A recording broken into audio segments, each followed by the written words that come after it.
नमस्कार, मी आशिष व्हीसीएन न्यूजच्या मराठी बातमीपत्रात तुमचं स्वागत करतो। बघूयात बातम्या विस्तारित स्वरूपात। प्रादेशिक परिवहन कार्यालयातील कर्मचारी कार्यालयीन कामकाजादरम्यान अनुपस्थित बघायला मिळाले, तर दुसरीकडे कामकाजादरम्यान उद्धट वागणूक दिली जाते असा आरोप माजी सैनिकाने केलाय।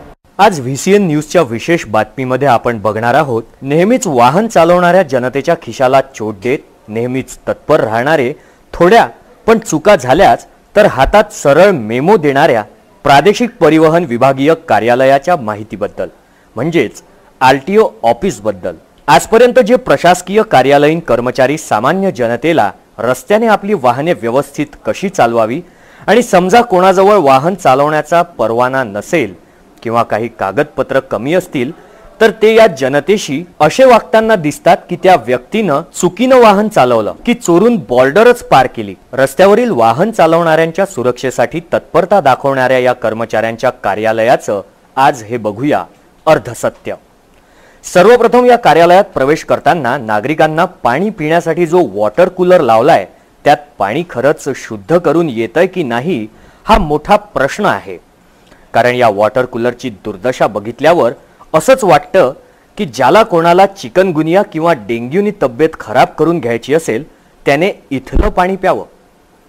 आता या कार्यालयाच्या भिंतींची दशा बघा। असं वाटतंय या भिंतींवर किती सुंदर चित्र काढलंय स्थानिक कर्मचाऱ्यांनी, तेही त्यांच्या हातानी नाही तर चक्क त्यांच्या तोंडानी।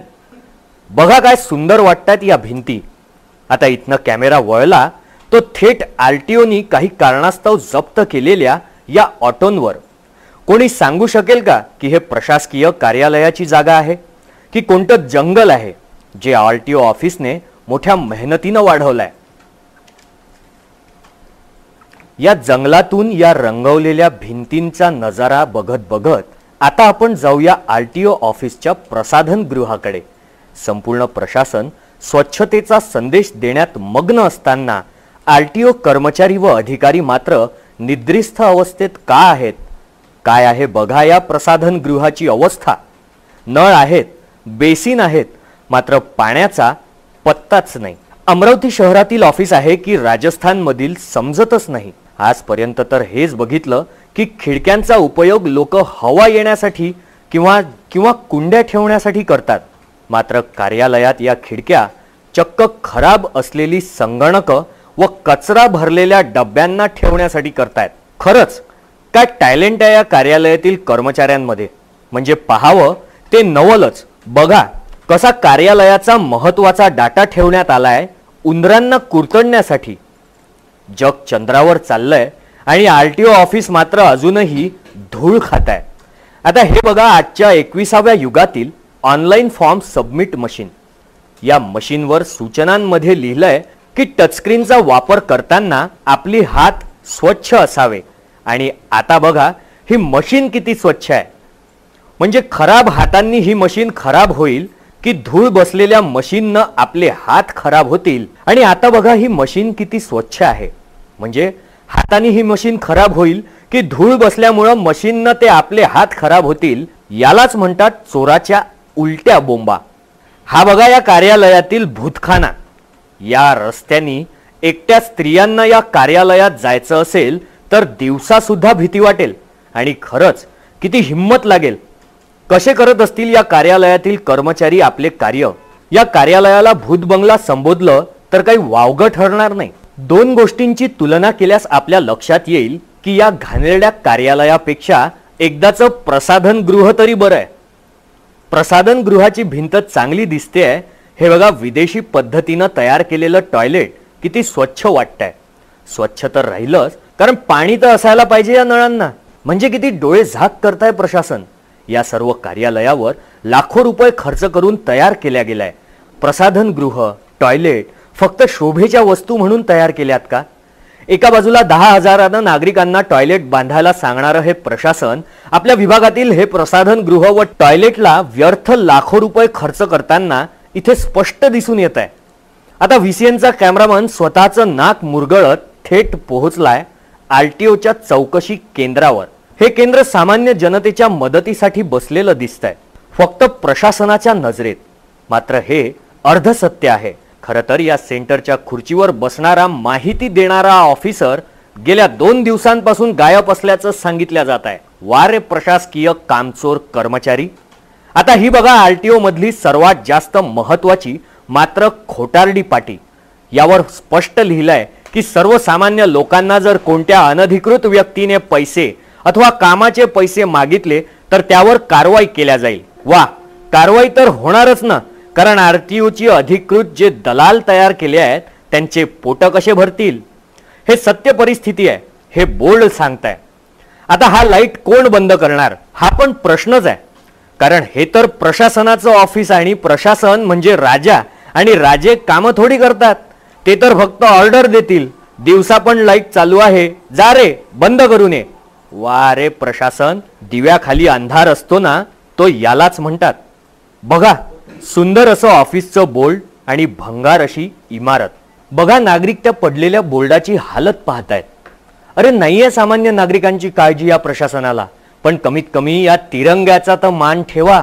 आता हे बघा, संपूर्ण शहरात जर कोणी नो पार्किंगचा बोर्ड लावला असला तर इथे गाडी लावायची नसते, लावल्यास दंड थोपावतात। हे आरटीओचे तत्पर कर्मचारी पण स्वतःच्या कार्यालयात आरटीओ पार्किंग मध्ये स्वतः कार्यालयीन कर्मचारीच आपली वाहने नो पार्किंग मध्ये पार्क करतायत।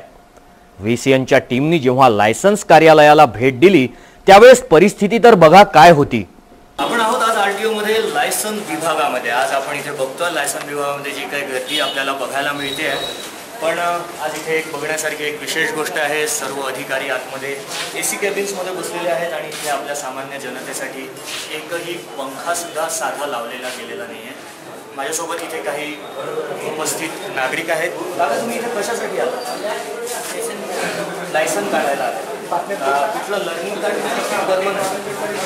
Permanent card. किती वेळ झाला तुम्ही इथे बसले? आधा घंटा हो गया आप यहाँ पर बैठे हो, तो आपका नंबर अभी कब आएगा? तो मतलब अधिकारी यहाँ पर है नहीं। हो सकता है लंच का वक्त हो गया, लेकिन मी तुम्हाला दाखवू इच्छितो की इथे 4 वाजले, अधिकाऱ्याचा लंचचा वेळ सुद्धा हा संपलेला आहे। म्हणजे अधिकाऱ्यांनी इथे हजर असायला पाहिजे होतं, है ना? तुम्ही काय म्हणाल? आरटीओ मधला जो हा सुस्त कारभार तुम्हाला सर, मला 2 मिनटं बोलायचं है ना? आपको कहीं तो भी ये गलत हो रहा है ऐसा लग रहा है? डेफिनेटली इसके खिलाफ जो हम एक आवाज़ उठाना चाहते हैं, तो क्या ये हम सही कर रहे हैं? मी माजी सैनिक हां मी सकाळपासून इथे उभा तिथं समोर गेला, मी नाश्ता करायला गेलो तर तिथून तर साहेब काय म्हणते, तर त्याची 5 वर्ष नोकरी आहे, तो म्हणतो कार्यावर माझी 20 वर्ष मिलिटरीत नोकरी झाली, काय तुझा काय प्रॉब्लेम आहे म्हणते। माझी मिलिटरी नक्कीच म्हणजे कुठेतरी एक अधिकाऱ्यांकडनं इथे अरेरावीपणा सुद्धा बघायला मिळते। जाणून घेऊया, हे होतं आपलं अर्धसत्य। या ज्या सगळ्या समस्या आहे, या समस्यांकडे प्रशासनानं लक्ष द्यावं आणि प्रशासनानं या बाबींकडे, कारण या सर्वसामान्य जनतेशी तुमच्या आमच्याशी निगडीत आहेत, याकडे लक्ष देणं फार आवश्यक झालेलं आहे। बघूया या सुस्त प्रशासनाला या बातमीनंतर जाग येते की नाही। कॅमेरा पर्सन प्रवीण झोलेकरसह मी आशिष शिंगोरे, व्हीसीएन न्यूज अमरावतीसाठी। आता या ऑफिसमध्ये हे नक्की सांगा कोण आहे, कार्यालयीन कर्मचारी की यांचे दलाल? तुम्ही समजू शकता हे कोण असेल, कारण व्हीसीएनचा कॅमेरा आत आल्यावर बघताच हे महाशय थेट बाहेर निघून गेले। आणि ही बघा कार्यालयातील न दिसणारी कचरा कुंडी, हे विभागीय नो पार्किंगचं बोर्ड, आणि या बोर्डच्या समोरच या शासकीय कार्यालयाचं कर्मचाऱ्यांची वाहनं। म्हणजे इथे एक गोष्ट समोर येते, लोकांना सांगे ज्ञान आणि स्वतः कोरडे पाषाण। हे बघा लायसन्स कॅश काउंटर जे दुपारी 4 वाजताच बंद केल्या गेलाय, आणि हे बघा कशी कचरा कुंडी कचऱ्यातच टाकून ठेवली आहे। किती दिवसांपासून या कचरा कुंडीचा वापर केला गेला असेल ते ह्या जाळ्यांवरून दिसू शकतं। शोची वस्तू झाली आहे ही कचरापेटी। या कार्यालयाचा काही नियम आहे का की जिथे नो पार्किंगचं बोर्ड आहे तिथेच वाहने उभी करायची म्हणून? जी वाहने जप्त केल्या जातात ती तोडून त्याची विल्हेवाट लावल्या जाते, तेही ऑन दी स्पॉट। यात मात्र तत्पर वाटतात हे कर्मचारी।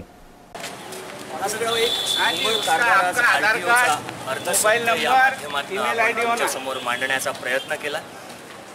बघूयात आरटीओ प्रशासनाला या सर्व बाबींकडे लक्ष देण्याला वेळ मिळतो की निव्वळ गप्पा हाकण्यात त्यांचा वेळ जातोय। तर आरटीओचा भोंगळ कारभार बघितल्यानंतर वळूयात पुढच्या बातमीकडे। स्थानिक इरविन हॉस्पिटल येथे विविध पदांच्या भरती प्रक्रियेत घोळ झाल्याची ओरड ऐकायला येताच जिल्हा शल्य चिकित्सक यांनी थेट प्रक्रियेत हस्तक्षेप करत शंका निरसन करण्याचा अयशस्वी प्रयत्न केलाय. तर बघूयात बातमी विस्तारित स्वरूपात. आपण आहोत वैद्यकीय महाविद्यालयात स्टाफ नर्सच्या इथे सिलेक्शन प्रक्रिया सुरू आहे. सिलेक्शन प्रक्रियेमध्ये घोळ झाल्याचा प्रकार इथे काही थोडीशी ओरड आपल्याला ऐकायला मिळाली, त्यानुसार आपण आज इथे पोहोचलेलो आहे. नक्की ही प्रक्रिया कशा पद्धतीने सुरू आहे आणि या प्रक्रियेबद्दल कशा प्रकारे लोकांचं सिलेक्शन केल्या गेलं त्याबद्दल जाणून घेऊया. आपल्यासोबत आहेत ज्यांना आपल्याला काही माहिती द्यायची आहे. काय नाव? सजित दावेकर. काय प्रॉब्लेम आहे? प्रॉब्लेम असा आहे की याच्यामध्ये जे आता ओपनमधून जे जागा आहे 4 जागेसाठी फॉर्म घेतलेले आहे इथे आणि 4 जागेसाठी फॉर्म अवेलेबल असून त्याच्यामध्ये 9 जणांची म्हणजे 20 जणांची लिस्ट लागलेली आहे. 20 जणांची लिस्ट याच्यामधून ओबीसीचे आणि एससीचे जे टॉपरचे कॅन्डिडेट आहेत ते पण या ओपनमध्ये टाकलेले आहे. त्या ओपनमध्ये टाकलेल्या कॅन्डिडेटमध्ये 50 रुपयाचा डीडी एससीसाठी आहे आणि ओपनसाठी 100 रुपयाचा डीडी आहे आणि आम्ही 100 रुपयाचा डीडी टाकून यामध्ये अप्लाय केलेला ओपनसाठी फॉर्म हा एससीचा पण 50 रुपयाचा फॉर्म अप्लाय केलेला आहे. तो पण याच्यामध्ये कन्वर्ट झालेला आहे ओपनमध्ये आणि लिस्ट लागणार आहे हायेस्ट कॅन्डिडेटची म्हणजे ओपनचा डीडी पण काढा किंवा एससीचा 50चा पण डीडी काढा याच्यामध्ये होऊ शकते. म्हणजे ओपनचा जो फर्स्ट कॅन्डिडेट आहे जास्त मार्क्सचा त्यालाच घेतला जाईल. पण ओपनच्या जागासाठी पण आमची कास्ट त्याच्यात अवेलेबल नाही आहे. एसबीसी कास्टमध्ये मी येतो, माझी कास्ट त्याच्यात नाही आहे. तर मी कशामधून फॉर्म टाकणार मग? ओपनमधूनच टाकणार ना फॉर्म. तर मग त्यांना याच्यामध्ये कसं प्राधान्य द्यायचं? म्हणजे ओपनचे ओपनमधून नाही घेणार तर मग एससीचे ओपनमधून घेतील का? नक्कीच इथे आपल्याला कळतं आहे की इथे ॲडमिशनच्या प्रक्रियेमध्ये जो एक ट्रान्सपरन्सी ठेवायला पाहिजे होती ती ट्रान्सपरन्सी इथं ठेवल्या नाही गेलेली आहे. त्याचप्रमाणे तुमच्याकडनं जाणून घेता येईल की आपल्याला काय प्रॉब्लेम होता की एकाच माणसाचं नाव 2-3 लिस्टमध्ये होतं. माझं नाव नवेदिक बन आहे. ॲक्च्युली एक डेंटल असिस्टंट फॉर्म अप्लाय केला होता. अंकुश जोया कॅन्डिडेट आहे.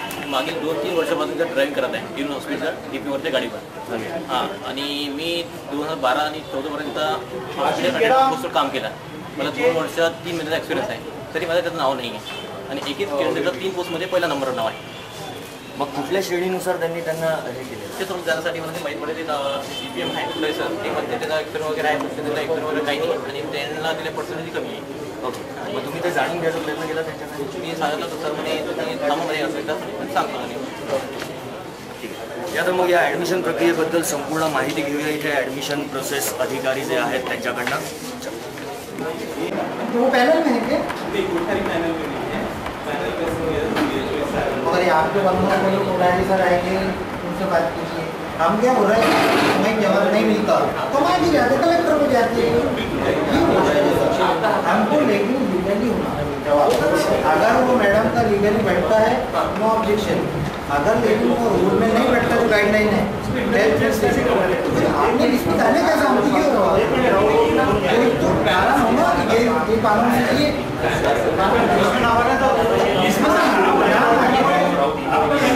मेरा क्या मतलब आता सर ADS का जो था वो निपट चुका पहले परिस्थिति प्रमुख आहे. याबद्दल तुम्हाला सगळी ऑफिशियल उत्तरं कोठारी आहे का? ते कलेक्टर ऑफिस कुठे कोठारी मी आपण ते फोन कॉन्टॅक्ट करून घ्या माहिती. तुम्ही अधिकृत माहिती घ्या अधिकृत व्यक्तीकडून. नाही मी काय सर आपण भरती प्रक्रियेमध्ये आहात आम्ही सगळेच आहोत. सर्वच आमचे प्रमुख कोठारी आहेत. कोठारी अधिकृत व्यक्ती आहे. त्यांचा नंबर द्या. टीममध्ये आहे तुमचा नंबर आहे. मग सगळं हे कधी शंका कुशंका निर्माण होऊ राहिली याच्यावर. नाही कोठारी येते आणि नाही आम्ही मला सांगा कुठे सर येते केव्हा पण तुम्हाला तो नंबर असेल ना तुम्ही त्या टीममध्ये आहे ना. माझा जो कोठारीचा नंबर आहे दुसरं घ्या सर म्हणजे आम्ही कॉन्टॅक्ट करू शकतो. आम्ही एक तासात येऊ शकतो. विचाराने इतके लोक आहेत कोणाकडे. सर मग भरती प्रक्रिया सोडून ते गेले कसे? मग त्यांच्याकडे जर ही जबाबदारी आहे तर इंटरव्ह्यू चालू व्हायच्या पॅनल येईल तेव्हा कोठारी इथे उपस्थित राहतात. हां त्यांनी इथे हजर राहायला पाहिजे होतं असं वाटतं. पॅनलमधले 6 मेंबर आहेत. सगळे एका वेळी येत नाहीत. आपल्याला काही अडचण असतील आम्हाला 6ही लोकांना एकत्र करावं लागेल. ओके. आणि नंतरच प्रक्रिया चालू होईल. सर काय सांगू शकता कोणकोणत्या पदासाठी भरती प्रक्रिया सुरू आहे? सगळी ऑफिशियल माहिती ऑफिशियल माणसाकडून आहे. सर आपण भरती प्रक्रियेमध्ये कोणतं पद सांभाळता म्हणजे आपण आहात की नाही आहे? हां मी NCDचा जिल्हा कार्यक्रम अधिकारी आहे. NCDची काही पदं या भरती प्रक्रियेत आहेत आणि त्या अनुषंगाने मी इथे उपस्थित आहे.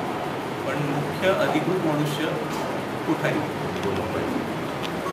या संपूर्ण भरती प्रक्रियेमध्ये आपण जाणून घेण्याबद्दल इथे आलो आहोत, पण इथे एक ऑथराईज पर्सन जे यावेळेला इथे हजर असायला पाहिजे ते या ठिकाणी नाही आहेत असं ऑफिशियल उत्तर आपल्याला मिळालेलं आहे आणि ऑफिशियल उत्तरानंतरच आपण त्याच्याकडनं जाणून घेण्याचा प्रयत्न केला आहे. मात्र इथे कुठल्याही अधिकाऱ्याकडे त्या संबंधित अधिकाऱ्याचा नंबरसुद्धा आपल्याला मिळालेला नाही आहे, पण त्यांच्याशी संपर्क आपण नक्कीच करूयात. तत्काळ तुम्ही बघत राहा VCN न्यूज. नक्कीच या सर्व प्रकरणावरनं लक्षात येत आहे की प्रक्रियेदरम्यान पारदर्शकता ही बाळगायला हवी होती. वळूयात पुढच्या बातमीकडे. सुप्रसिद्ध कवी मुंशी प्रेमचंद यांच्या जयंतीनिमित्त स्थानिक VMV महाविद्यालयात एक छोटेखानी समारंभाचं आयोजन करण्यात आलं होतं. अमरावतीमधील शासकीय विदर्भ ज्ञान विज्ञान संस्था हिंदी विभागाद्वारे भाषा विभागात सुप्रसिद्ध कवी मुंशी प्रेमचंद यांच्या जयंतीनिमित्त एक छोटेखानी समारोह आयोजित केला गेला होता. या समारोहात प्रमुख वक्ते म्हणून उर्दू विभागाचे विभाग अध्यक्ष मोहम्मद आसिफ, ये एक ऐसा कलाकार था कि युद्ध में सिपाही तलवार से एक दूसरे का सर कलम करते, और प्रेमचंद एक ऐसा साहित्य का सिपाही था जो कलम से दिलों को कलम किया करता. मराठी विभाग प्रमुख डॉक्टर संतोष चव्हाण तथा हिंदी विभाग प्रमुख राजेश श्रीखंडे हे उपस्थित होते. यावेळी सेल्फी प्लांटेशन ग्रुप मार्फत कवी मुंशी प्रेमचंद यांच्या जयंतीनिमित्त वृक्षारोपणाचा कार्यक्रम सुद्धा घेण्यात आला. या कार्यक्रमामध्ये सर्वच विभागातील प्राध्यापक वृंद मोठ्या संख्येने उपस्थित होता. प्राध्यापक कपिल गिरी यांनी मुंशी प्रेमचंद यांच्या फोटोचा हारार्पण करून भाषा विभागाला भेट दिली आहे. भारतीय विदर्भ ज्ञान विज्ञान संस्था के हिंदी विभाग की तरफ से प्रेमचंद जयंती का आयोजन किया गया. प्रेमचंद हिंदी के मूर्धन्य साहित्यकार हैं, सभी जानते हैं, कलम के सिपाही के नाम से जाने जाते हैं.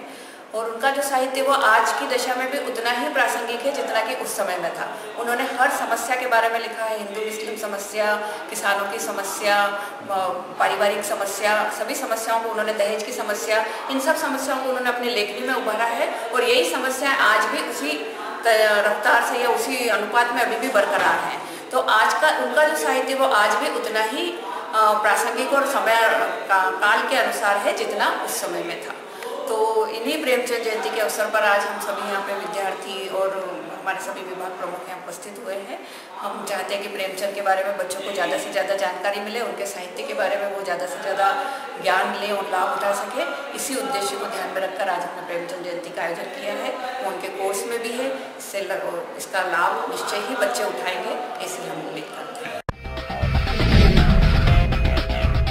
तर बातमीपत्रात वेळ झाली एका छोट्याशा विश्रांतीची. कुठेही जाऊ नका, बघत रहा VCN न्यूज.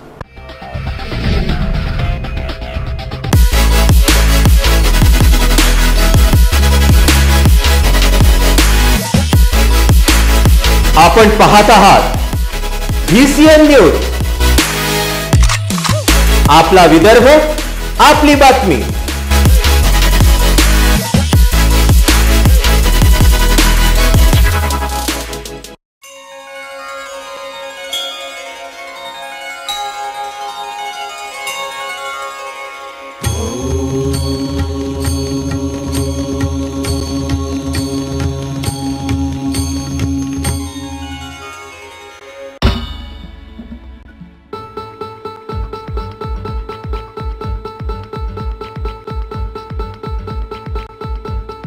घरची शान, घरचा मान, घराकडे तिचे सर्व ध्यान. कोण आहे ती, अहो हो कोण आहे ती, गृहलक्ष्मी, गृहलक्ष्मी.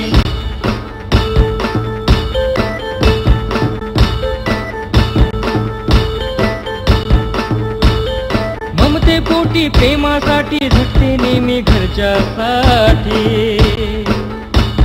अहो पण काय केलं तिच्यासाठी, म्हणूनच तर घेऊन आलोय गृहलक्ष्मी. आनंद एका स्त्रीचा. अगं बाई, गृहलक्ष्मी.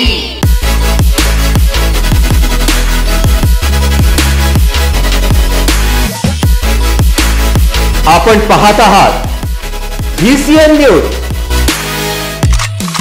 आपला विदर्भ, आपली बातमी.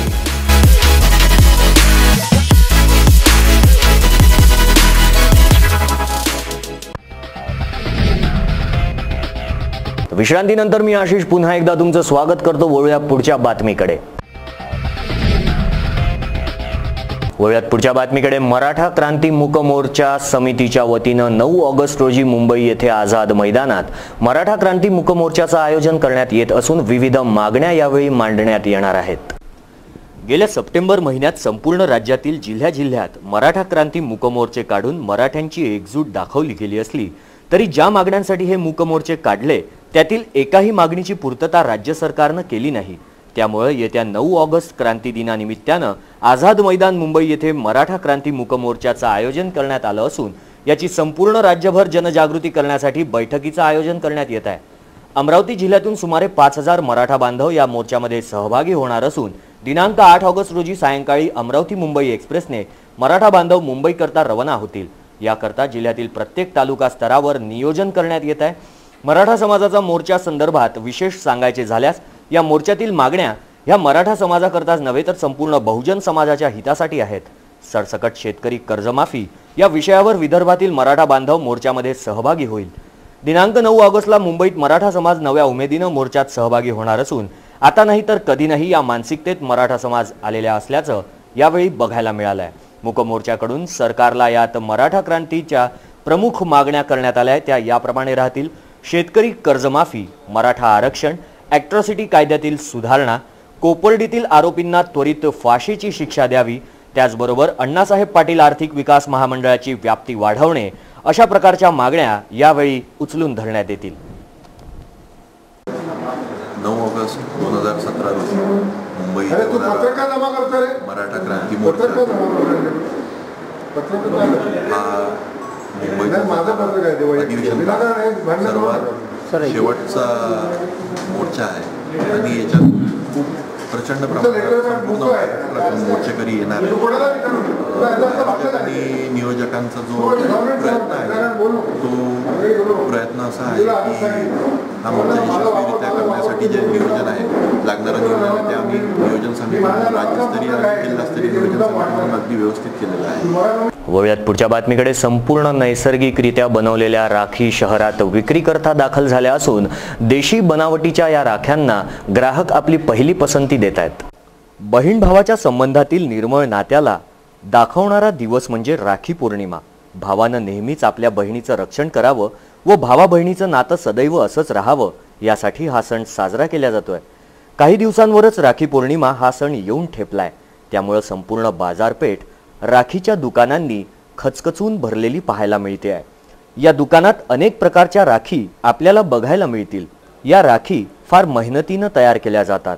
शहरात विकायला येणाऱ्या या राखीचे मुख्य व्यापारपेठ आहे ती अहमदनगर, सुरत, जयपूर, मुंबई या ठिकाणी. या ठिकाणांवरून या राख्या शहरात विक्रीसाठी येतात. मात्र आता आम्ही तुम्हाला घेऊन जातोय आगळ्या वेगळ्या राख्या बघायसाठी. या दुकानातील राख्या काही वेगळ्याच आहेत. यामुळे राखीचे दुकान लावणाऱ्या या मॅडमला जेव्हा आम्ही याबद्दल विचारलं तर बघा त्यांनी काय वैशिष्ट्य सांगितलं या राखींचं.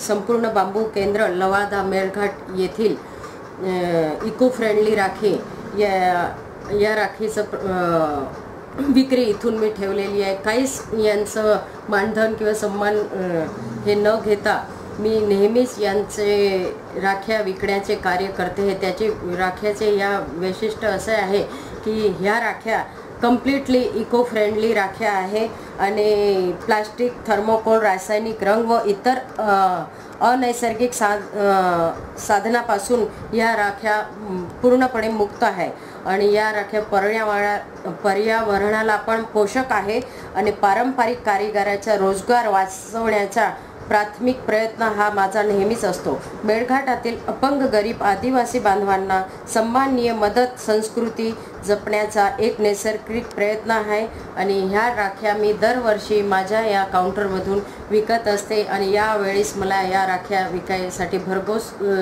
प्रतिसाद पण मिळाला आहे आणि सोबतच ह्या राख्यांचा स्टॉल आमचा इनरव्हील क्लबतर्फे येणाऱ्या 4 तारखेला हॉटेल रेलिसमध्ये चेअरमॅन व्हिजिट आहे. त्या चेअरमॅन व्हिजिटमध्ये पण मी या राख्यांचा स्टॉल लावणार आहे जेणेकरून बाकी इतर आमच्या ज्या इनरव्हील सखींना आणि इतर मैत्रिणींना पण त्या राख्यांची जाणीव आणि त्या राख्यांची पद्धत आणि त्यांची जे रेषा आणि त्यांचे जे नीटनेटके आणि पणाने जे त्यांनी बनवलेले आहे कम्प्लिटली इको फ्रेंडली ते त्यांना कळलं पाहिजे. ते आहे ड्रीम्सलँड येथे विद्युत प्रवाहाच्या झटक्यामुळे काम करत असताना एका मजुराचा मृत्यू झालाय. नांदगाव पेठ परिसरातील व्यापारी बाजारपेठ असलेली ड्रीम्सलँड येथे बांधकामाचं कार्य सुरू असताना सदर घटना घडली आहे.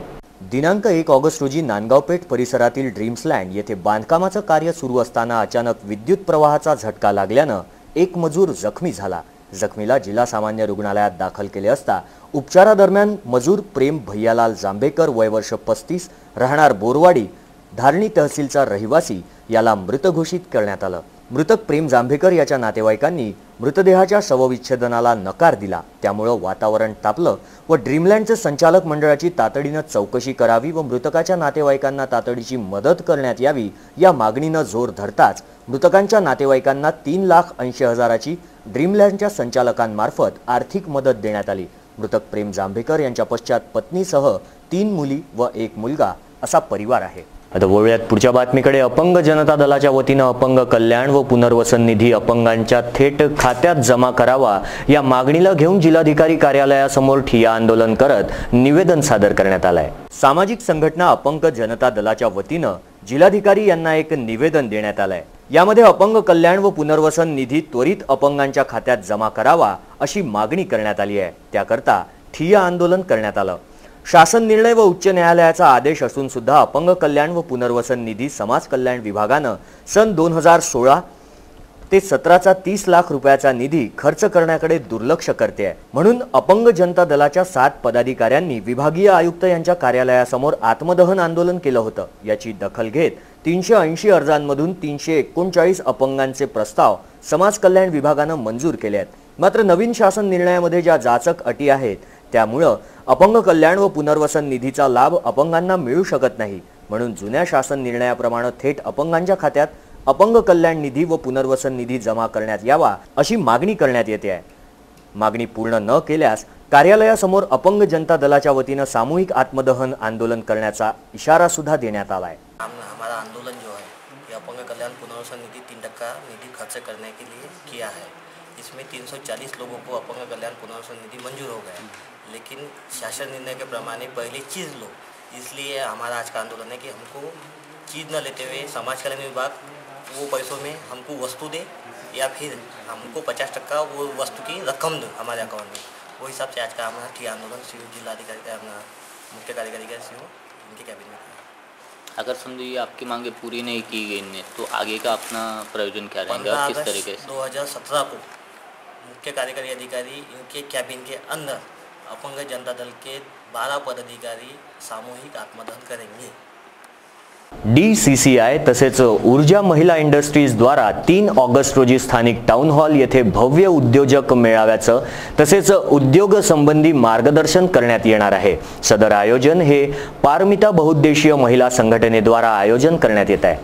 DICC मुंबई आणि ऊर्जा महिला इंडस्ट्रीज अमरावती पारमिता बहुउद्देशीय महिला संघटन अमरावतीद्वारे भव्य उद्योजक मेळावा आयोजित करण्यात येत असून सदर मेळावा हा 3 ऑगस्ट रोजी सकाळी 11 ते 4 या दरम्यान स्थानिक टाउन हॉल नेहरू मैदान येथे आयोजित करण्यात येत आहे. DICCI ने व्यवसायाबद्दल उचललेलं पाऊल हे समाजासाठी पोषक ठरणार आहे. उद्योग उभा करताना सुशिक्षित बेरोजगारांना व महिलांना कोणी वाली नसल्यासारखं वाटतं. ऑफिस व बँक यांच्या जाचाला कंटाळून उद्योजक तयार होत नव्हता. त्यात NC, NT, OBC व इतर सर्वच व्यवसायांकडे धजत नव्हते. परंतु आता DICCI राबवित असलेल्या नाविन्यपूर्ण उपक्रमामुळे भव्य मेळाव्याचं आयोजन करून जास्तीत जास्त लोकांच्या आर्थिक गरजा पूर्ण करण्याकरता तसेच नवीन युवा उद्योजक निर्माण व्हावे या उदात्त दृष्टिकोनातून महिला वर्गानं हे एक पाऊल उचललं आहे. या कार्यक्रमादरम्यान प्रमुख मार्गदर्शन निश्चय शेळके, अध्यक्ष वेस्ट इंडिया, माननीय विजय सोमकुवर, फायनान्स ॲडवायझर विन्नी मेश्राम, महिला उद्योजक व निशिगंधा राऊत या उद्योजिका यावेळी प्रामुख्यानं उपस्थित राहतील. तर हे होतं आजचं मराठी बातमीपत्र. मराठी बातमीपत्रात वेळ झाली आहे इथेच थांबण्याची. तुमच्या समस्या आणि तुमचे प्रश्न तुम्ही आमच्यापर्यंत पोहोचवू शकता. आमचा पत्ता आहे पहिला माळा, सावजी कॉम्प्लेक्स, सतीधाम मंदिर रोड, रायली प्लॉट, अमरावती. किंवा तुम्ही संपर्क करू शकता स्क्रीनवर दिलेल्या या नंबर्सवर.